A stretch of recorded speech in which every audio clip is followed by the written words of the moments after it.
Every structural concession in history was signed during a moment that was described, at the time, as crisis management. September 22, 1985. 5 finance ministers walk into a midtown Manhattan hotel, sit down, and in one afternoon restructure the global currency system.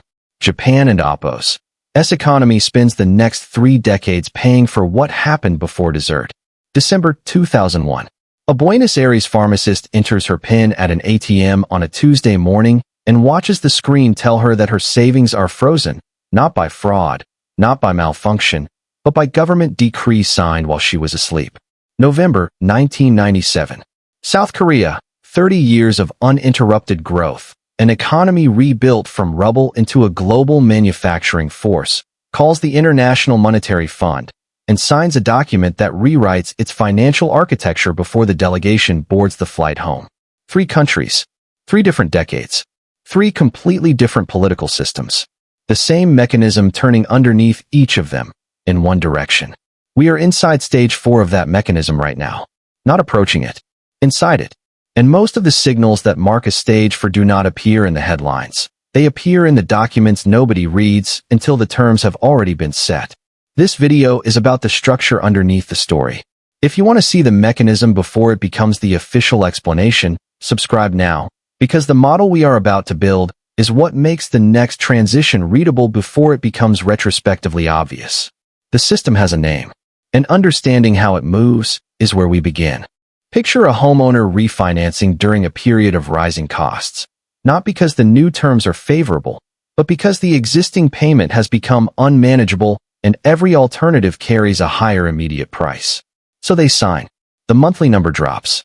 Somewhere on a page that was not read aloud at the closing table, the term extends, the total owed grows, and the range of future options quietly contracts. Nobody deceived anyone.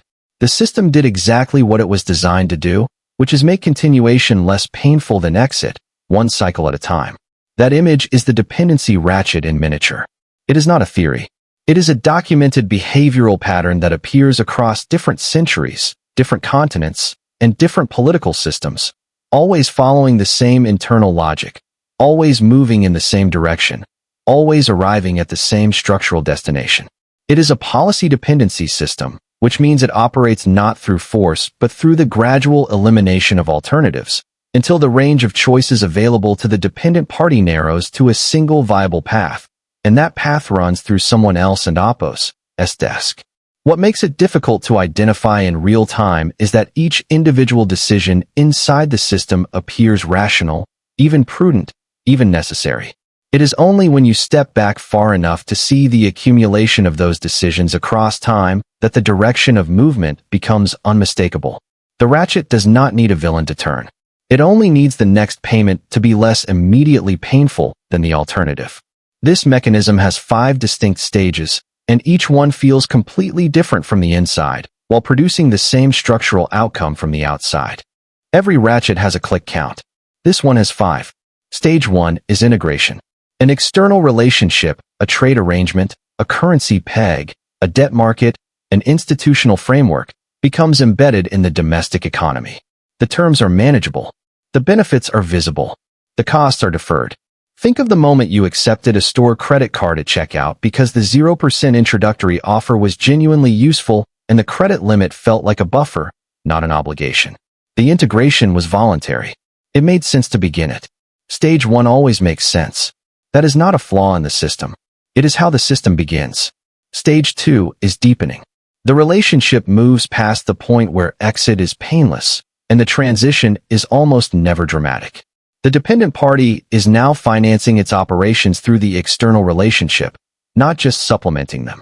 The monthly payment dropped, which registered as progress, but the total obligation grew, and it is now concentrated in a single place rather than distributed across several.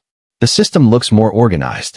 It is also more fragile, and fragility and organization can look identical from the inside until the moment they do not.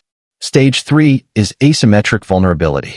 A shock arrives, external or internal, anticipated or sudden, and reveals that the 2 parties in the relationship do not carry equal exposure to its consequences.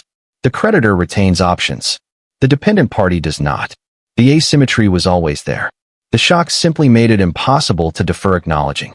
This is the stage where the structural reality of stages 1 and 2 becomes visible for the first time at the worst possible moment.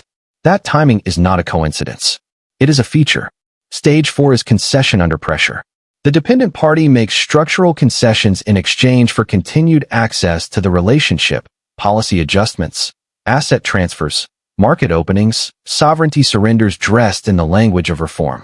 The concessions feel like crisis management because they are crisis management, but they are also permanent restructurings that will shape every available option in every stage that follows. The immediate relief is real. The long-term cost is larger than the immediate relief. Both things are true simultaneously, and the pressure of the moment ensures that only one of them dominates the decision. Stage 5 is managed dependency. The concessions normalize. The constraints become the planning baseline. The exit door remains technically present, but carries a price no political cycle can absorb, which means it is functionally closed even though it is never formally locked. The quarterly statement still shows a green number. The system still describes itself as stable. Stability and managed dependency can be indistinguishable until the ratchet finds its next click. The ratchet never feels like a ratchet at stage 1, stage 2, or even stage 3. It reveals its mechanics at stage 4, when the clicks are already counted and the direction of travel is no longer a theory. 3 historical cases will now show you exactly what that looks like. September 22, 1985. The Plaza Hotel, Midtown Manhattan. Finance ministers from 5 of the world and Oppos's largest economies meet in a single afternoon and agree to intervene in global currency markets to weaken the United States dollar against the yen and the Deutschmark. The stated purpose was to correct a trade imbalance. The United States was running a significant deficit with Japan, American manufacturers were struggling to compete with cheaper Japanese imports, and Congress was threatening protectionist legislation that would have been disruptive for everyone at the table. The agreement was described, in the language of the time, as a cooperative multilateral solution. What it was, structurally, was a stage for concession extracted at a moment of diplomatic pressure. Japan, deeply integrated into the United States export market and dollar-denominated trade architecture, stage 1 complete and stage 2 well underway, agreed to allow the yen to appreciate significantly against the dollar. Over the following 2 years, the yen moved from approximately 240 to the dollar to approximately 120. Japanese exports became dramatically more expensive in American markets. The trade surplus began to compress. That was the intended outcome. But the mechanism produced a consequence that operated entirely inside Japan, invisible to the Plaza Agreement and Oppos's stated purpose. To offset the slowdown in export-driven growth, the Bank of Japan cut interest rates aggressively and held them low. Cheap credit flooded the economy and found its way, as cheap credit tends to do, into the assets easiest to acquire and hardest to value accurately, real estate and equities. By the late 1980s, Japanese asset prices had detached from any recognizable relationship to underlying fundamentals. At peak, the land beneath the Imperial Palace in Tokyo was theoretically valued at more than the entire state of California. A salaryman in Tokyo in 1989 looks at his apartment and Oppos's estimated value and concludes the system has rewarded his patience. He is not wrong that the number is real. He cannot see that the number exists because of a currency agreement signed in a Manhattan hotel 4 years earlier, and that the rate reset, the mechanism that will pull that number back toward Earth, is already written into the architecture above him. The Nikkei peaked on the last trading day of 1989 and began a decline that would last, in various forms, for the better part of 3 decades. Japan and Oppos's ratchet was tightened from the outside, through an agreement that appeared to be about trade, and produced its deepest damage through the domestic policy response to that agreement. The next case shows what happens when the ratchet is tightened from the inside, through an anchor a country chose for itself, and then could not escape. In 1991, Argentina was emerging from a period of instability severe enough that ordinary citizens had stopped trusting the peso as a reliable store of value. The government and Oppos's response was the convertibility law, a statute that fixed the Argentine peso to the United States dollar at a 1-to-1 rate and required the central bank to hold dollar reserves matching every peso in circulation. Inflation stopped almost immediately. Investment returned. The economy grew through the mid-1990s, and the architects of the policy were celebrated internationally as having solved a problem that had seemed unsolvable. This was stage one. The integration was voluntary, domestically designed, and genuinely stabilizing in the short term. The terms felt like discipline, not dependency. Stage two deepened quietly through the decade. Maintaining the peg required dollar reserves, and when reserves came under pressure, Argentina borrowed from the International Monetary Fund and international bond markets to sustain the anchor. Each loan came with conditions, privatizations, spending reductions, labor market adjustments, and each round of conditions made the next borrowing more politically costly and less economically flexible. The peg itself had become the trap because abandoning it meant every dollar-denominated debt the country held would triple overnight in peso terms. Consider what that structure looks like from inside an ordinary economic life. You are an Argentine business owner in 1999. Regional contagion from Asia has reached Brazil, your largest trading partner, and their currency has devalued sharply, making your exports uncompetitive. Your costs are in pesos locked to the dollar. Your competitors are pricing in currencies that have adjusted. You cannot cut prices enough to compete without cutting below your costs. You are not making bad decisions. You are trapped inside the arithmetic of a system that no longer fits the conditions it was designed for, with no mechanism to escape it that does not destroy your balance sheet before it helps your income statement. Stage 3 arrived in 1998 as global capital retreated from emerging markets. Stage 4 arrived over the following 3 years in the form of successive International Monetary Fund programs, each deeper than the last, each attached to conditions that narrowed the government and OPPO's policy space further, while doing nothing to address the fundamental mismatch at the core of the architecture. In December 2001, the government froze bank accounts. Argentine citizens arrived at ATMs and found them locked, not through fraud, not through banking failure, but by government decree, because the alternative was a run that would have emptied the system in hours. Within 2 weeks, 5 presidents cycled through the government palace. The peg broke. The peso lost 3/4 of its value. The sovereign default that followed was the largest in history at the time. The pharmacist who had saved in dollars, converted to pesos by decree overnight, watched her savings restructured by the mechanics of a system she had trusted precisely because it had been designed to protect her from that outcome. The third case is different in time period, political structure, and the speed at which the transition moved. But the stages are the same. South Korea in the mid-1990s was one of the most cited examples in development economics of what sustained industrial policy could produce. Starting from near total destruction after the Korean War, the country had built, through state-directed investment and disciplined export strategy, an economy sophisticated enough to compete globally in semiconductors, shipbuilding, automobiles, and consumer electronics. The growth rate had been essentially uninterrupted for 30 years. What was less visible from the outside was the financial architecture underneath the industrial success. South Korea and OPPO's large conglomerates, the chaebols, had funded their expansion through short-term dollar-denominated debt. The strategy worked as long as the dollar remained stable relative to regional currencies and global credit remained available on the terms at which it had been borrowed. Neither condition held in 1997. The regional contagion that began in Thailand in July 1997 moved with a speed that standard economic models did not predict.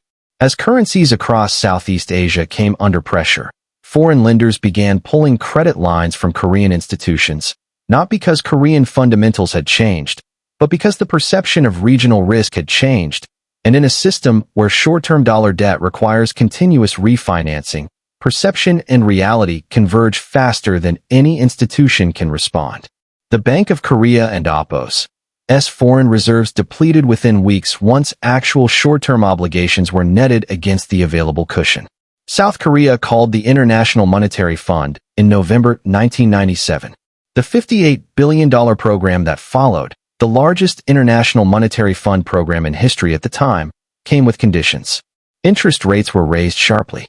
Capital markets were opened to foreign equity ownership. Labor market reforms were required. The chaebols were directed to restructure. The economy recovered. By 2001, South Korea had repaid the International Monetary Fund ahead of schedule. But recovery and restructuring are not the same thing. Foreign investors, now legally permitted to own Korean assets without prior restrictions, had acquired significant positions in Korean banking, manufacturing, and financial services during the crisis trough, at prices reflecting maximum distress. The factories in Incheon ran again. The export numbers recovered.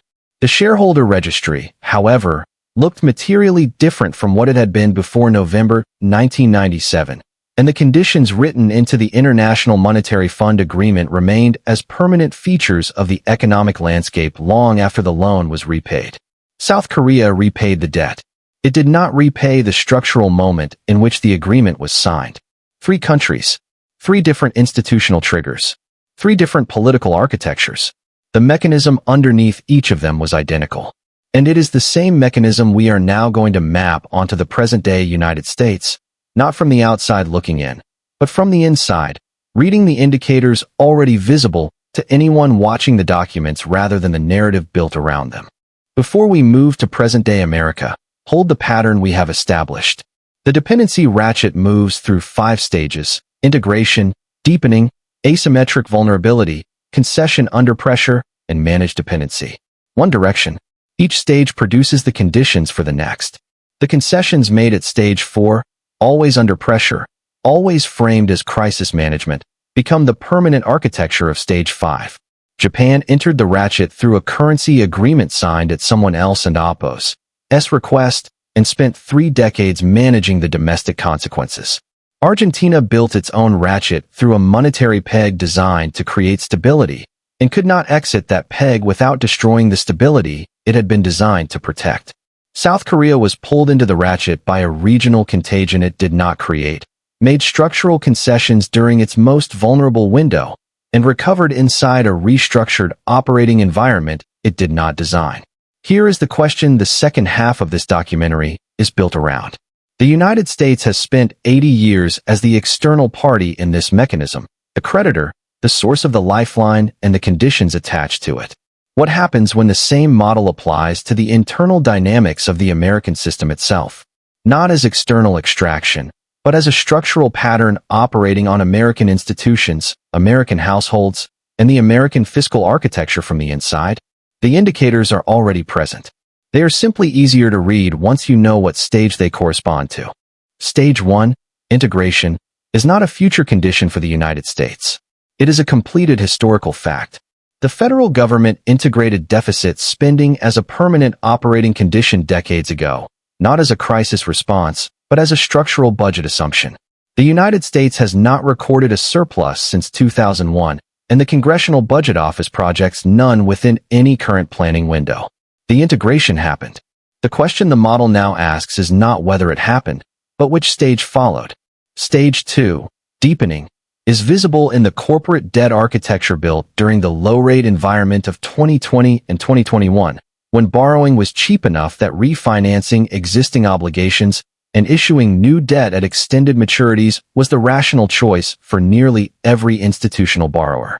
Those obligations are now rolling into a higher-rate environment. The companies are not defaulting. They are refinancing, which means they are deepening the obligation, extending the term, restructuring the payment, and continuing to service a growing total at a cost that was not part of the original calculation. Think of the retirement account that shows a green number on every quarterly statement, while a management fee line, set in an enrollment document nobody has reread since the first year, compounds quietly in a column nobody monitors. The statement is accurate. The full picture requires a different document. Stage 3, asymmetric vulnerability, is visible in the household balance sheet data sitting beneath the aggregate net worth figures reported in financial headlines. Aggregate household net worth has grown significantly over the past decade, driven primarily by asset price appreciation in real estate and equities. But that growth is not evenly distributed. Households that own assets have seen their balance sheets expand. Households that do not own assets, renting their housing, carrying credit card balances at rates now exceeding 20%, holding minimal investment accounts, have seen their purchasing power compressed by the same inflationary environment that inflated values they do not own. The aggregate number is real. The median experience is a different document entirely. In a stage 3 dynamic, The asymmetry between who retains optionality and who does not is the defining structural fact, regardless of what the headline number reports. Stage 4, concession under pressure, has a present-day indicator that is arithmetic rather than political. Net interest payments on the federal debt have now crossed the threshold at which they exceed the annual defense budget. This is not a partisan observation. It is a line item representing a structural concession being made continuously, not through a single dramatic decision, but through the accumulated mechanics of debt service, crowding out discretionary spending, narrowing fiscal policy options in the next crisis window, and extending the term of the obligation in ways that will shape every budget negotiation for the next generation of elected officials, regardless of party or preference. The monthly payment is being managed. The principal is growing. The term is extending. The cost of the reset is already written on a page that fiscal projections do not typically display in their headline summaries. Stage 5, managed dependency, is not yet the current stage. It is the forward indicator. And when it arrives, it will not look like a collapse or a crisis announcement. It will look like a period in which the cost of structural change in the American fiscal and institutional architecture has become high enough that continuation, with its known and manageable costs, remains the path of least resistance for every political cycle that encounters it, until the arithmetic reverses and continuation becomes more expensive than the transition it has been deferring. What activates that reversal is what the next section examines. The first question people reach for when they understand a ratchet model is this: when does it click to the next stage? It is a reasonable question.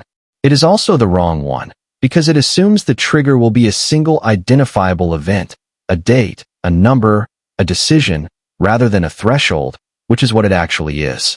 Thresholds are different from events. An event has a timestamp. A threshold accumulates gradually and crosses without announcement, often recognized only after the crossing is complete. The way a structural crack in a foundation is rarely noticed until the door frame no longer closes cleanly, and the problem turns out to have been progressing for years behind the walls. 3 structural mechanisms tend to move a system from stage 4 toward stage 5, based on the pattern the case studies establish. The first is policy exhaustion, the condition that arrives when standard institutional responses continue to be applied but no longer produce their expected stabilizing effects. Not because the tools are broken, but because the system has adapted to them. A pain management protocol that requires progressively larger doses to achieve the same result is not a treatment failure. It is tolerance, a physiological ratchet with a structural endpoint that dosage alone cannot prevent. The second is trust compression. Institutional trust data across governmental, financial, and media institutions in the United States has shown a sustained multi-decade decline across essentially every demographic and political cohort, measured consistently by independent survey organizations. This matters because institutional systems function through coordinated behavior among participants who trust the signals the system produces. When enough participants begin making decisions based on distrust of those signals, holding cash rather than investing, avoiding the housing market, declining to participate in retirement systems, the system loses the behavioral cohesion that allows it to absorb stage 3 shocks without accelerating into stage 4. Trust is not a soft variable. It is load-bearing infrastructure, and it does not fail loudly. The third is refinancing cascade, not a single default or market crash, but a rolling period in which corporate, municipal, and federal debt refinancing costs interact in ways that produce visible budget stress, forcing structural choices that were previously deferrable into the public conversation. The mechanism becomes audible for the first time to people who had not been listening, in the same way that a plumbing problem is invisible until the pressure is high enough to appear in a wall. At that point, the problem is not new. It is only newly visible. These 3 mechanisms do not need to arrive simultaneously to activate a transition. The trigger is typically the interaction of 2 of the 3, asymmetric vulnerability exposed by an external shock, combined with a trust deficit that makes the institutional response less effective than its designers anticipated. The transition moves when the arithmetic of staying becomes more expensive than the arithmetic of moving, and not one day before. Understanding a structural model does not automatically produce a useful response to it. Structural understanding can generate its own form of paralysis if the gap between the scale of the system and the scale of any individual and oppos's position inside it becomes the dominant feeling. So this section is not about what the system will do. It is about the three orientations available to anyone who has followed the model to this point. The first is continuation without adjustment. This is not a failure of intelligence. It is the most common rational response to a system still producing acceptable outputs at the current stage, because the costs of changing behavior in anticipation of a structural shift are real and immediate, while the benefits of that change are uncertain and deferred. A homeowner who signed a variable rate mortgage in 2021 and has been making every payment comfortably is not irrational for continuing as planned. They are doing the reasonable thing, given the visible information. The question the model adds is whether the rate reset clause is part of their planning or whether it lives in a document they have not reopened since the closing date. The second is reactive repositioning. What happens when structural understanding converts into urgency without context, and the model is treated as a countdown rather than a cycle? The response is to liquidate, withdraw, and interpret every institutional signal as confirmation of imminent collapse. This orientation is understandable.